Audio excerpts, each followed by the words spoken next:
Zachary Wohlman against Ricardo Malfavon. We've seen Ricardo here on previous occasions, and he's always game, yes. Ready to battle. Wohlman will have a fight tonight. He is 6 years younger, 1 inch shorter. He has a 1 inch advantage in wingspan, and he intends to put that reach advantage to good use.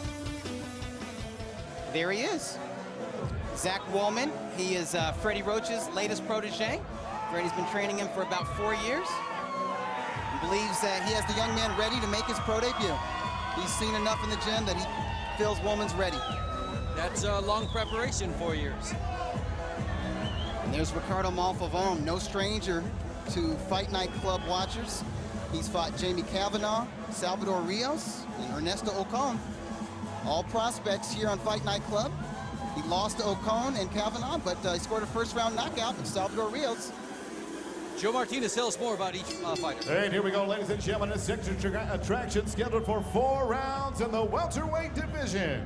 The 3 judges scoring once again at ringside on the 10-point must system. Daniel Sandoval, Max DeLuca, and Alejandro Ronchin. When the bell rings, your referee in charge once again is Wayne Hedgepan. Introducing first, fighting out of the blue corner. Wearing black, trimmed in silver, he weighed officially 148 pounds. He steps into the ring tonight for the 9th time as a professional. Hailing from Santa Ana, California, here is Ricardo Malfavon. And his opponent across the ring, fighting out of the red corner.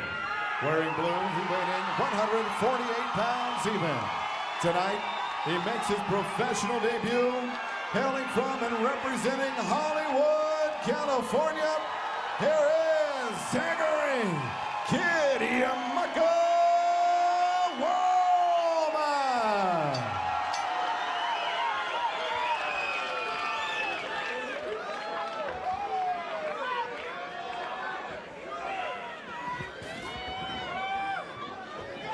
Welcome, gentlemen. Okay, you received your instructions in the dressing room. Obey my commands at all times and protect yourself at all times. Touch them up and come back out. Not sure if Malfavon didn't want to make eye contact with Kid Yamaka, or he was just checking out his tats. Yeah. Because he's got plenty of them, and he's got plenty of fans out here as well. Did you hear the reception that he got? He sold some tickets tonight. Wow. He brought Hollywood out. He definitely has a ton of fans out here looking slick and ready for his pro debut. Now, Wohlman is a boxer. He'll be the first to admit that his best punch and his favorite punch is the jab. He likes to utilize lateral movement. He's going to have to be leery of that overhand right of Ricardo Malfavon. One thing we know, Malfavon is not going to be intimidated by Wohlman at all with the guys that he's been in with. Malfavon's been in with former amateur stars like Jamie Kavanaugh, like I said, Alfonso Blanco, Frankie Gomez, and so these are guys who had like 200 amateur fights and were noted amateurs on the international level. Yeah, and he can take a licking and keep on ticking. Hasn't gone down, always goes the distance, which should give Wohlman plenty of time to show his stuff. Yeah, and just kind of get used to fighting without headgear, fighting under these bright lights. There's a lot of pressure on him. I mean, it's a good thing to be trained by Freddie Roach, because you're going to get excellent instruction if you train in his gym, the Wild Card Boxing Club in Hollywood, California. You're going to be training around world-class fighters. You're going to get in there and you're going to spar with world-class fighters, as Wohlman has done. He sparred with former junior welterweight champ Paulie Malignaggi and junior middleweight contender Alfredo Angulo. But there's going to be a lot of pressure on you. Everyone's going to be watching you. They figure you're associated with Freddie Roach, you got to be good. You must be a superstar, right? You got to win, you got to be good. Well, Wohlman's got the look, he's got the personality. And he's got a cool nickname, too. Yes, Kid Yamaka, which is a nod to his Jewish heritage. Uh-huh. And the tattoo, I believe, has a little bit to do with that as well. Absolutely. He's got the Star of David there, exactly. some Hebrew lettering, I think.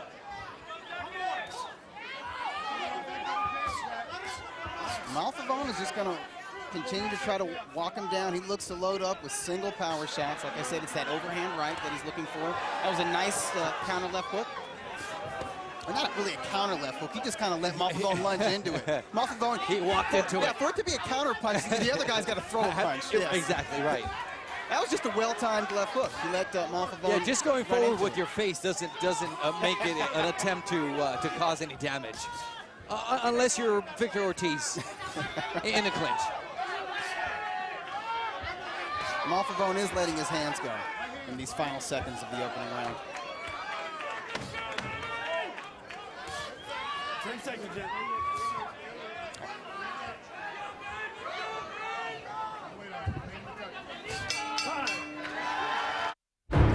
Malfavon is a tough hombre. He didn't even choose to use his stool.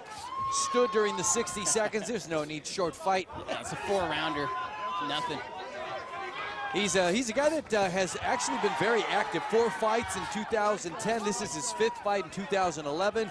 And the last time he won, or I should say the only time that he's won, was in February of this year against Salvador Rios. That was a knockout in the first round. So he knows what it is to win, and I'm sure he would like to repeat that. Yeah, and that one win came over an opponent kind of like Wohlman in that he did not have that extensive amateur background. Wohlman had like 20 amateur fights. He won the city, Los Angeles Golden Gloves. But, that was just last year, and now he's turning pro. But he's not like these other prospects that Malfavon has been in with. He had 200 amateur fights, and we're basically world-class competitors before they turn pro. Well, that's not the case for Wohlman. But I thought Wohlman won the first round, and I think he's doing exactly what he wants to do: operate from behind the jabs, outwork him, and outmaneuver him. Just stay away from that, keep him turning and stay away from his power punches. He's doing a pretty good job of it so far. Not the most spectacular style in the world, but very effective. They're taking a couple of punches. Yeah, he's going to get tested. Malfavon. He's going to get tested a little bit, particularly after this round, I think. I think it's just natural for some fatigue to set in, even if he's in tip-top shape, just because of the stress and the pressure of this situation, being his pro debut, being under these bright lights, having all these hometown fans watching him, and, being on national television. There's a lot of responsibility, a lot of weight in that pressure, but you can almost feel Wohlman getting more and more confident as every second ticks by. He seems to be sitting down on his punches a little bit more. When he lets the power shots go, and it's mainly the left hook, he seems to be letting it go, and that was a nice combination. That was a right uppercut followed by the hook.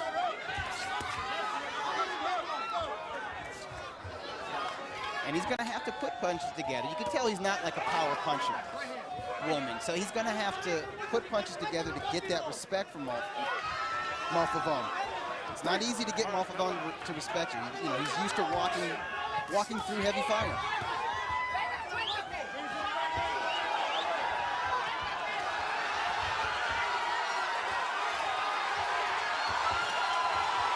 All right. Nice little exchange there. Malfavon going all out, not hurting Wohlman at all, who walks out of that without a scratch. Golden Boy. Misses with the right, misses with the left, and gets countered with a crisp left hook from Wohlman in that second round. Nicely done there by Wohlman, who has always had Malfavon in his face. Malfavon not the world's hardest puncher. But he throws wild punches that can hit you high in the head, which can give you the wobbles, of course. Wohlman nicely sticking to his plan. One of the things I like about Wohlman is he has no problems with being a boxer. He says, hey, I'm not in there to just completely demolish the guy. I'm going to be a boxer. I'm going to work my jab. I'm going to step to either side. I'm going to look for counter-punching opportunities. He wants to learn how to be a ring general where he can control a round, not just with punching, but just with his movement and with what he does defensively.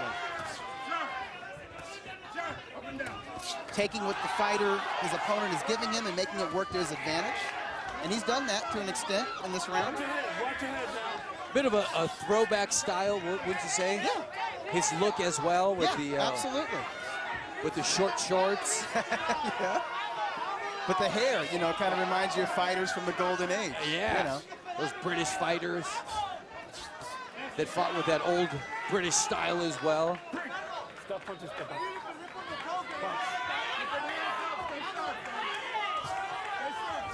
And he has not abandoned that jab. That's going to enable him to outpoint Malfavon as long as he doesn't stand and trade too much with Malfavon. I don't think Malfavon can deal with the movement. Yep. That was a nice left hook. It didn't really land clean. It wasn't a flush left No, it hook, wasn't. but it grazed Malfavon just as Malfavon was missing with the right hand, and the momentum that Malfavon had just spun him around. He was off balance. He timed it well. Yeah, Wohlman was in position to take advantage of that missed shot. Oh, nice body shot by Wohlman there. I'd like to see more of those. Watch your head, watch your head.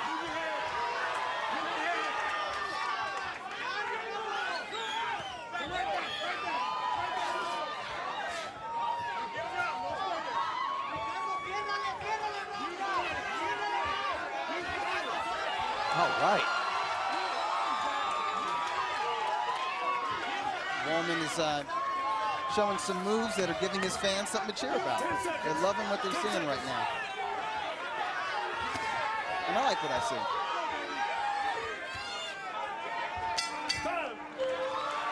It's what he came out to do, and he's doing it well. As he goes back to the corner, manned, of course, by Freddie Roach. Yep. Now, directly in front of Wohlman will be Eric Brown talking to Wohlman. That Eric Brown is sort of an understudy to Freddie Roach, and right there on the side you see Freddie Roach, a 4- or 5-time Fighter of the Year award winner from the Boxing Writers Association of America. All right? Tie him in the knot. Get your shots off, turn him and get out of there, all right? Don't stay there and trade with him, all right? This fight is yours now, all right? Let's go out there and win it, all right? Let's go out there and win it big, all right? You catch him with some real nice hooks, okay? If you can put something with it, all right? Follow it up, okay? Yeah, that's right, that's right. Say again. Jab, jab, hook, right uppercut, all right? Let's take a look at one of the better shots in round 3. A nice, well-placed right to the body from Wohlman. Of course, we heard Eric Brown saying, hey, you're landing the left hook. Be nice to put something behind it. You know, when you land the left hook, maybe put a right cross behind it. Or maybe another right to the body as he landed in that 3rd round. You're in control of this race. You can step on the accelerator a little bit more, step on the gas, and see if you can maybe do some donuts after. Oh! Beautiful counter left hook. Puts Malfavon down on the seat of his pants. That's what they were asking for. Follow it up with something else, and that something else gave this crowd a thrill. Wohlman has got to be in heaven right now. Oh. Of course, you know, it happened right at the start of the round. He's got like 2.5 minutes left, so you can't get too crazy in there. Still has to keep his head. That punch was the result of timing more than power.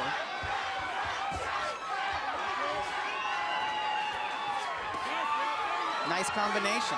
Left to the body, left to the head, followed by a straight right. And there's the left hook again from Wohlman. But always under control. It's that controlled aggression. Right, and you know, he plants his feet just long enough to get his shots off, and then he spins out of the way, and then he's moving again. That's the sweet science. Hit and don't get hit. The best way not to get hit is not to be standing there. A lot of experts would say that constant bouncing maybe will wear you down quicker than not. But if you're fighting 4 rounds, I think you can afford to bounce up and down for 12 minutes. Timed him really well there as Malfavon made his approach. Wohlman was waiting for him. Malfavon landed a left uppercut, tried to turn it into a hook and missed with it. And Malfavon is still in this fight. And he's losing. I have him down 3 rounds coming into this final round, but he's still putting some heat on Wohlman. And he just landed some heat to Wohlman, a left-right combination. As he continues to press the attack.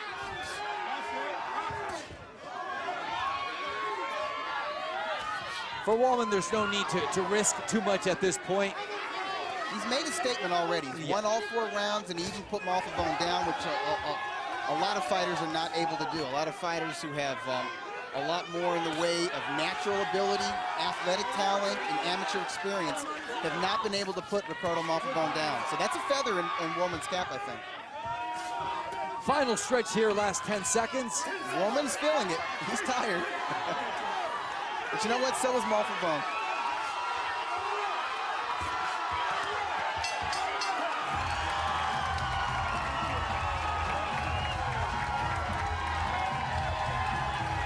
And showing he can do no wrong. Yes. Showing sportsmanship. That's old school too. He got a knockdown in the fight. He controlled it, and Freddie Roach showing his approval by giving us that classic Freddie Roach wink, or that nice smile. It's the Roach grin. Let's take a look at that knockdown, the 4th and final round. See how we set that up. Oh. Boom. Boy, he really loaded up with that left. You know, I said it was a result of timing and not power. I might have been wrong. Getting a second look at it, that was a lot of power in it. He got maximum leverage with that shot. All right, we're going to step aside for a second. We're going to come back with more details on how this fight ended. And, of course, the main event still coming up. There's the man of the hour. Yep. Zachary Wohlman, he's got to be feeling really good about himself right now. And I think Joe Martinez has a decision that's going to please the crowd. Ladies and gentlemen, after 4 rounds, we go to the scorecards. All 3 judges have it the same, 40-35. Your winner by unanimous decision in his professional debut, Zachary Kid Yamaka Wohlman. Good win for Zachary Wohlman. A little bit emotional too.